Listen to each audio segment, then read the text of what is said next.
Hey, you guys.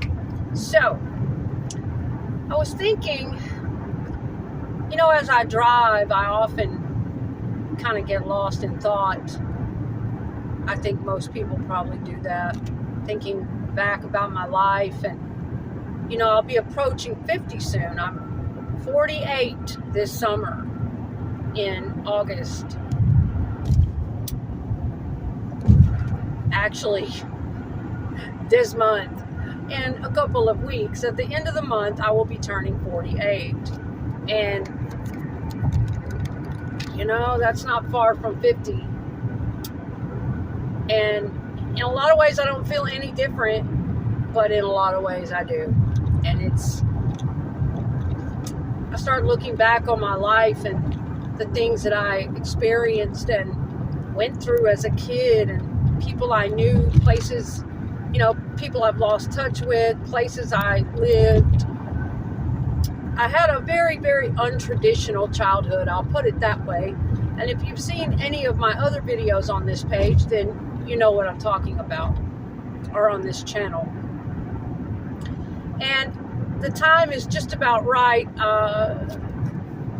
When I started the channel 3 or 4 years back, I was kind of hopping all over the place, and I still kind of am with my content because I have a lot of interests, and I'm just really trying to find my way, mentally, emotionally, spiritually, and all of that stuff, and kind of find the right time to finish. I started a lot of personal stories, talking about quite a few things, and I didn't really get to come back and finish those. So I feel like the time is kind of starting to align where, that's really kind of what I want to do. I just want to, in a way, this channel is for me. It's for my personal recollections and experiences, and I don't know, just something, my project for me to have, something I can turn to, just my personal little pet project. And in a lot of ways, it's for you guys too. It's for the audience. It's for whoever runs across it, whoever it might reach or touch in their life. It's just kind of like one of those things, And so I was thinking about my younger years, excuse me, and how, I started running away from home at age 12, and there's a huge backstory to that and why. But anyway, I began running at around age 13. I was put in a lot of homes, when they would catch up with me, because they're not just going to let a 12-year-old disappear for weeks at a time and not hunt you down. Not being in school, eventually you get turned in by somebody, yada, yada, yada. I was placed in a lot of facilities, youth homes, youth facilities, foster care system. Around age 13, I was placed in a youth home, and I met a girl. I was 13, she was 17. And she was a badass. I just thought she hung the moon. Here I am, 13, and really wild, and, at that age, and coming from where I came from, looking up to the roughest people I could possibly find, the toughest, roughest. And I got up under her, and she was not from my city. We were in the youth home together in my city, but she was not from here. She was from a little bitty small town about 75 miles southeast of where I live. Little bitty rural, one horse kind of town. Not much going on down there. I've had a lot of different experiences around a lot of different types of people, lifestyles, from all the way down,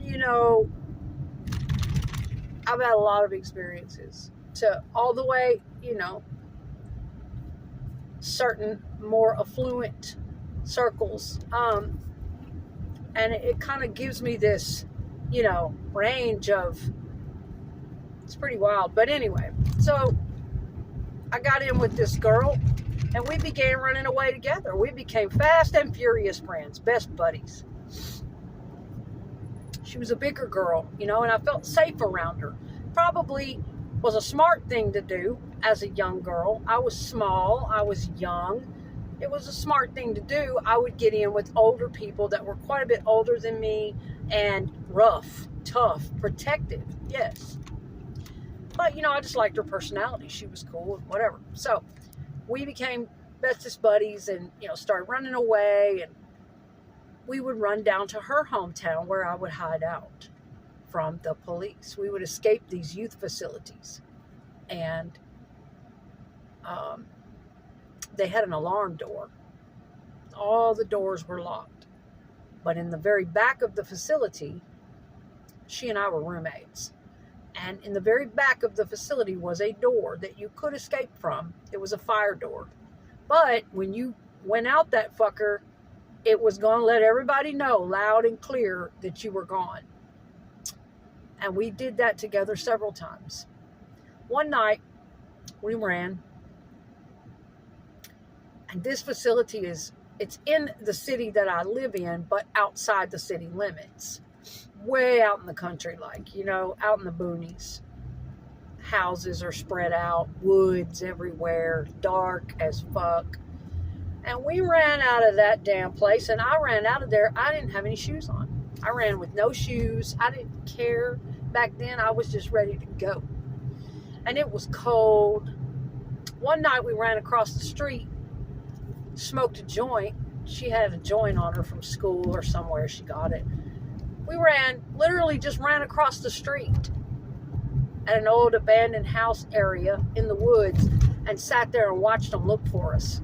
They would run out, the staff members, and get in the vans and go, yelling up and down the roads. And of course they would call the police and have to alert them. We just sat there and watched them do it one night until all was clear and everything had died down. And then we got on about our way.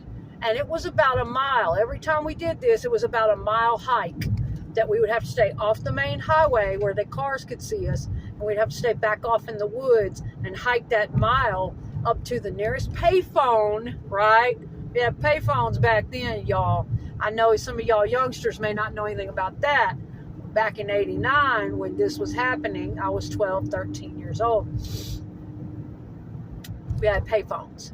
We couldn't pull out our cell and call our friends to come pick us up. So we would hike that mile in the pitch black, the dark woods. Whew, Lord. And there was a little mom and pop grocery convenience store about a mile up that road. And it had a payphone out there late at night. And also had a huge Marlboro cigarette sign. So we would get on that payphone, and we didn't have any change. We would have to call people collect. She would call some friends and contacts from down in her town, 75 miles south from where we were, to come and get us. And we would literally sit at that store and wait. We would stay out of sight. We would stay behind the store. And oftentimes, there was this huge Marlboro cigarette sign. Y'all remember those. If you're my age, you do. And we would stand behind that fucker because it was as tall as us. You could only see our feet. Just crazy. But anyway, so I got to thinking. That's how it all started. The man that I'm thinking about. I started running down to that town, and I continued to do so for about 6 years. All of my teens I spent running from the city I was born and raised in and running back and forth to this little small town. It was just different, different culture, different people, and I made a lot of friends down there. Most of the time I ran with people a lot older than me. I was either, hiding out, laid up, babysitting people's kids, or, probably doing a lot of shit I shouldn't have been doing, running around, drinking. They had a town square. People hung out on the square and rode around on weekends. And, I was just very grown in the mind for my age, and there's a reason why. There's a reason why I started running, and I never wanted to stay home. And I was very determined every time they would catch up with me to run again and again and again. But, I'll fill in all the gaps. I'll tell more stories at a later time, but that's how it started, me going down to this particular town. And I would run around, sometimes for weeks, sometimes for months, until they would catch up with me. The police got to where they got sick of shipping me back. They all knew me. They all knew where I was from and that I was a runaway. Depending on their mood, sometimes they would pick me up, take me in, hold me for Little Rock, hold me for my parents, hold me for the cops, hold me for whatever. They would transport me to another youth facility and try again. And sometimes they would just let me go. They just would act like they didn't see me, Small towns can operate kind of differently. It just depends. But that's how it all kind of started. It's how I got a connect in a town like that and got to know many, many people down there. And in fact, long story short, I ended up marrying 2 people that were from there. Once at 17, divorced a year later, and then another guy who's a wonderful person. I still love him very much to this day, the father of my children, who are now both almost 30. But I didn't stay down there. We ended up moving back to my city. But yeah, so maybe it was meant to be, how things work out, that I started going down there and whatever. But out of all the people I knew down there and all the situations I got into as a young girl, before I met and got married or any of that, just running around and doing what I pleased all night and really getting into some crazy situations for that age. But back then, I loved it. I wouldn't hear of it. Hell no, I wasn't trying to go back home. Hell no, I wasn't trying to go to school. Hell no, I wasn't trying to, stay up in the confines of anybody's. But out of all those trips and runs and stories and things that happened down there was an older man named Virgil. And I forget exactly how I met him. I must have met him through this particular girl. Of course, she's probably how I met everybody down there. And he was an older man in the town that girls would go to get money. And there were several older men in that town like that. And back then, that's a big part of how we survived. Let's go buy so-and-so's and get some money. Let's go buy so-and-so's and get some money. I mean, it's just unthinkable, but nowadays, but that's kind of what we did, when we were hungry or, whatever. We would make the rounds, and, there were a lot of girls down there who felt like they had to sleep with men to get this money, to get things. And, I did a lot of things in my life. Some I'm really not fucking proud of. Others don't bother me so much. I did what I did. I was a wild girl, a wild kid. But that's one thing I never did do. I never felt like I had to sleep with any of those men to ask for money. I would just ask for it. I'm hungry. Will you buy me something to eat? I need a pack of cigarettes. Will you give me a pack of cigarettes? And they would give it to me. Now, there were some older men down there that I will say were more handsy and more, would try to go there for sure. But this particular man, Virgil, just thinking back about him, I'm sure he's long dead now. I'm sure he's long passed away, because he told me he was 72 back then. And this was, 89, 90, 91. This was somewhere around 91, 92, 93 time period. So,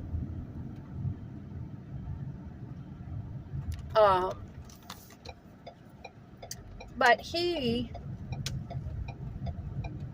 was just an older man. He was really tall and skinny, lanky.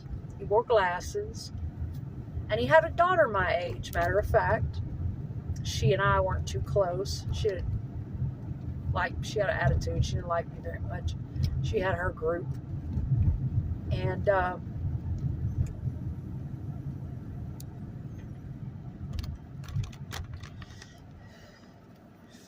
how I met him is how it started was this girl and she would go by there and ask for money, and I kind of followed her ways of doing things in that town.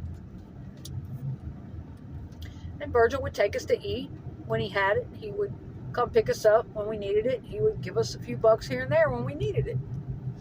And, it got to where this particular girl, she would get in a lot of trouble. And she ended up going to prison, actually several times in her life. But the very first time, she was ripped right up off the streets one day and never came back. She was sent to prison for 18 months of something she had done. And I was left all alone there in that town to my own devices with the people that I now knew pretty well, but without her guidance and protection, it was going to be harder. It was going to be a different story for me.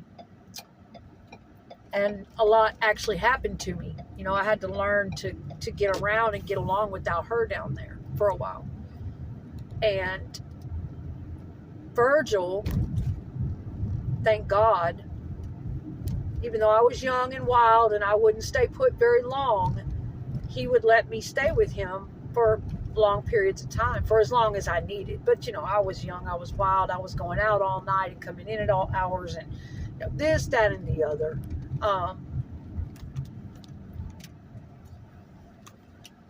But there was never a time that man even tried it with me.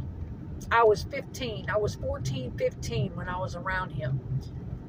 There was never a time that he ever got even remotely sexual with me or handsy or even really said anything out of the way.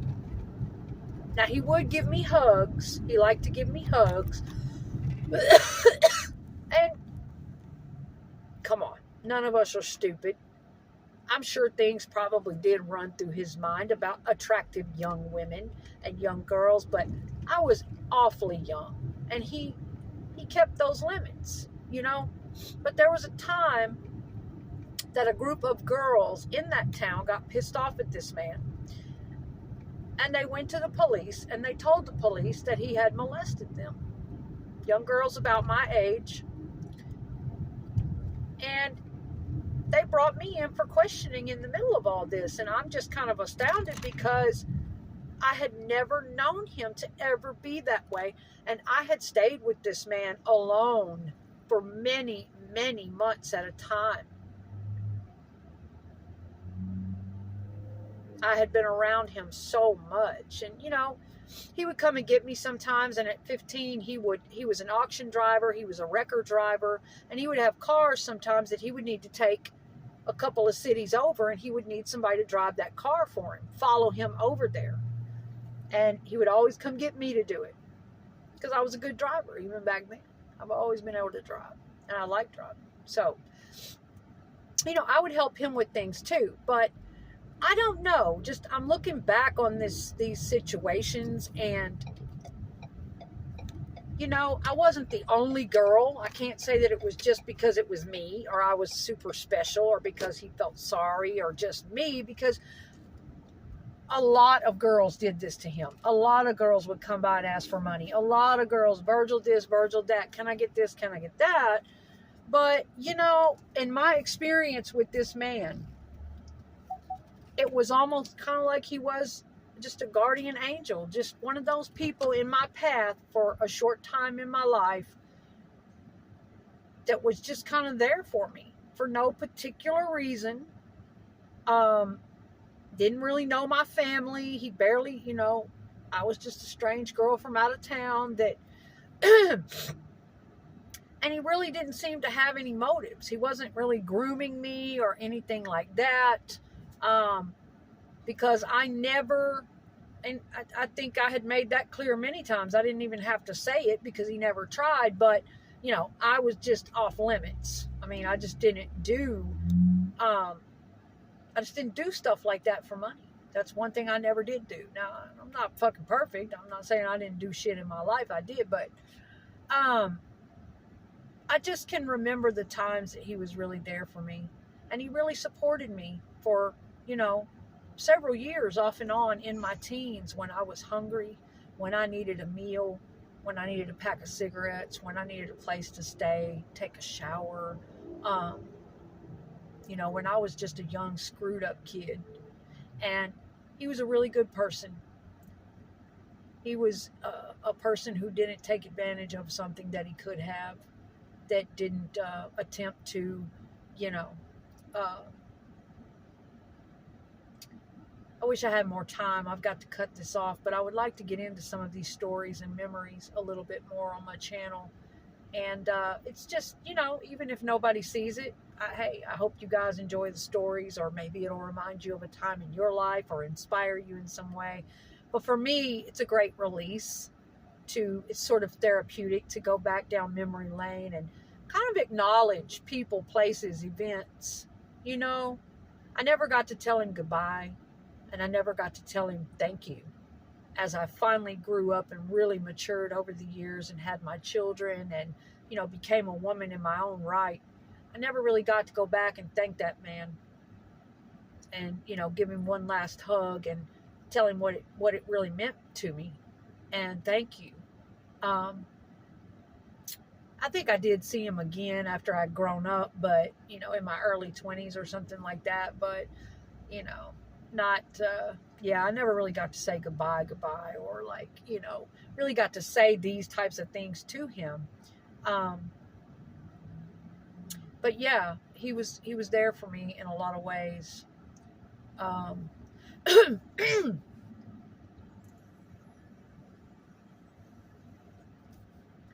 And when they brought me to the police station, I was the only girl out of that entire group of girls. He told me that. He said, you're the only one.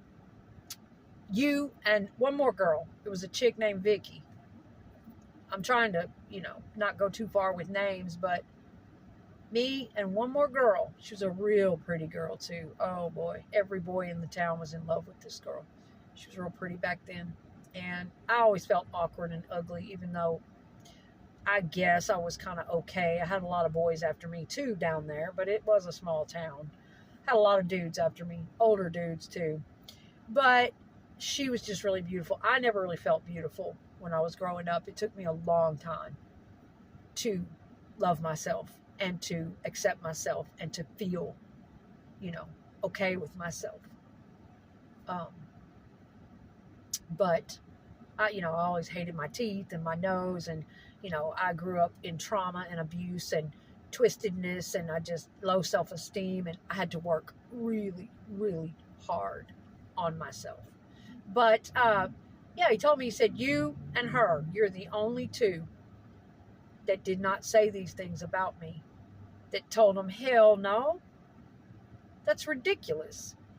He's never done anything like that.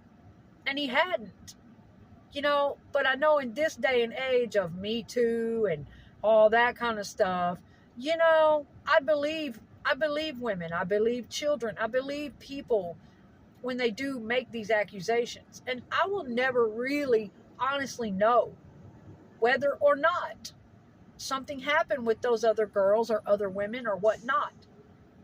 But from me being around this particular man and his energy and the times that I spent with him, I just can't imagine it. His personality type, I just can't imagine him doing it. He had self-restraint. He just really didn't seem to have the interest in molesting young girls. Now, he would give me hugs and stuff, and he was a typical man. There were some jokes every once in a while. I think he said something to me one time to the effect of, I wouldn't screw you with so-and-so's blah, blah, blah. You got too many boyfriends. Or something to that effect. You know what I'm saying? I think that man was a good person, a good soul. He had a daughter my age, and I think that he had a lot of self-restraint, and he knew his limits. I don't think he had any interest in molesting young girls.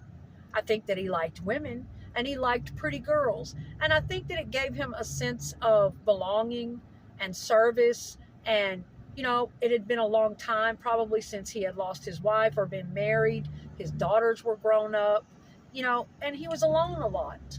And I think it gave him a sense of companionship to look after somebody and help people the way he did. And, I don't think he had ulterior motives or bad.